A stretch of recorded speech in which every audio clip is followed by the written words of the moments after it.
بسم اللہ الرحمن الرحیم۔ السلام علیکم ورحمۃ اللہ وبرکاتہ۔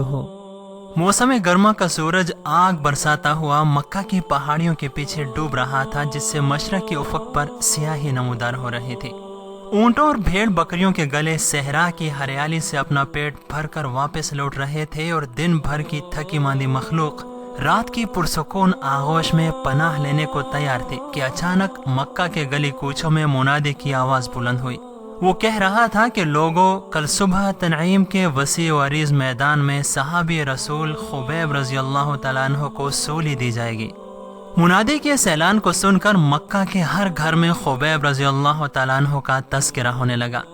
دوستو، خبیب رضی اللہ تعالیٰ عنہ عدی کے بیٹے، مدینہ کے قبیلہ اوس کے چشم و چراغ، ایمان و خلوص اور صبر و عزیمت کے پیکر، بلکہ کوہ گراں رسول اللہ صلی اللہ علیہ وآلہ وسلم کے ایک سرفروش صحابی تھے۔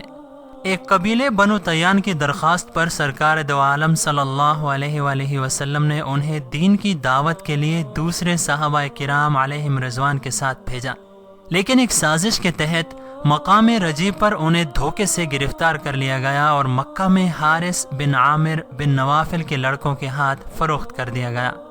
دوستو، حارث بدر کی جنگ میں خبیب رضی اللہ تعالیٰ عنہ کے ہاتھوں مارا گیا تھا، اور اب اس کے بیٹے انہیں خرید کر اور سولی دے کر اپنے انتقام کی آگ کو بجھانا چاہتے تھے۔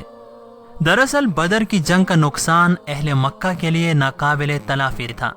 ان کے بڑے بڑے جرنیل اور سردار جیسے کہ ابو جہل، عتبہ اور ولید وغیرہ مسلمانوں کے ہاتھوں قتل ہوئے تھے۔ اس نقصان کی یاد انہیں بے چین کر دیتی تھی، ہر آنکھ اشک بار اور زبان پر نالائے غم ہوتا تھا۔ لیکن آج منادی کی آواز سن کر ہر شخص خبیب رضی اللہ تعالیٰ عنہ کو سولی پر تڑپتا دیکھنے کے لیے بے قرار ہو گیا، اور ارادہ کر لیا کہ صبح وہ اس منظر کو ضرور دیکھے گا۔ صبح کو سورج نے افق مشرق سے ابھی سر نکالا ہی تھا کہ مکہ کے لوگ تنعیم کے میدان میں اکٹھا ہونے لگے۔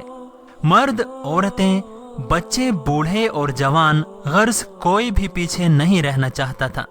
میدان میں نوجوانوں کی ٹولیاں رقص مسرت کرتی پھرتی تھیں اور عورتیں خوشی کے گیت گا رہی تھیں۔ عین وقت پر خبیب رضی اللہ تعالیٰ عنہ کو مقتل میں لایا گیا تو مجمع پر ایک سناٹا سا چھا گیا۔ خبیب رضی اللہ تعالیٰ عنہ کی شان ہی اس وقت قابل دید تھی۔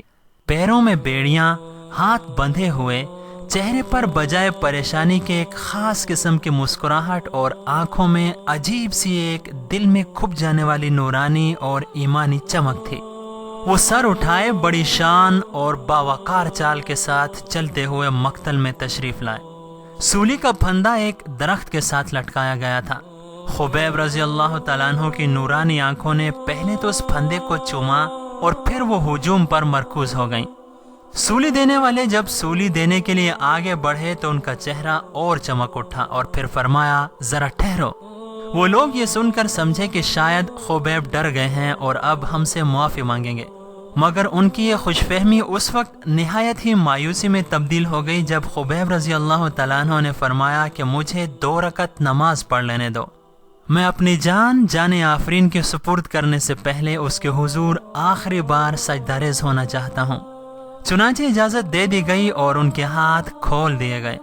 اب خبیب رضی اللہ تعالیٰ عنہ نے قبلہ رو ہو کر 2 رکعتیں نماز پڑھیں اور پھر سلام پھیر کر فرمایا، جی تو چاہتا تھا کہ ان رکعتوں کو لمبا کروں، لیکن پھر خیال آیا کہ تم لوگ کہیں یہ نہ سمجھو کہ خبیب موت سے ڈر گیا ہے۔ اس کے بعد آپ کھڑے ہوئے۔ سولی دینے والوں نے پہلے کی طرح آپ کی مشقیں کس دیں، یعنی کہ ہاتھ باندھ دیے، اور یہ مردانہ وار سولی کی طرف بڑھے۔ اس وقت خبیب رضی اللہ تعالیٰ عنہ کی زبان مبارک پر چند اشعار تھے جن کا ترجمہ یہ ہے کہ یہ سب کچھ اللہ تعالیٰ کی راہ میں ہو رہا ہے۔ وہ اگر چاہے تو جسم کے پارا پارا میں برکت ڈال دے۔ جب میں ایک مسلمان کی موت مر رہا ہوں تو مجھے اس بات کی کیا فکر ہے کہ میں کس پہلو پر قتل کیا جاتا ہوں۔ سولی کا پھندا جب خبیب رضی اللہ تعالیٰ عنہ کی گردن میں ڈال دیا گیا اور تختہ دار پر جھولنے لگے تو دشمنوں کی آتش انتقام اس سے بھی نہ بجھی، اور انہوں نے نیزے مار مار کر آپ رضی اللہ تعالیٰ عنہ کا جسم مبارک چھلنی کر دیا۔ مقتل کا سناٹا اور بھی گہرا ہو گیا۔ دوستو، خبیب رضی اللہ تعالیٰ عنہ کسی گھبراہٹ اور اضطراب کے بغیر اپنے رب سے جا ملے تھے۔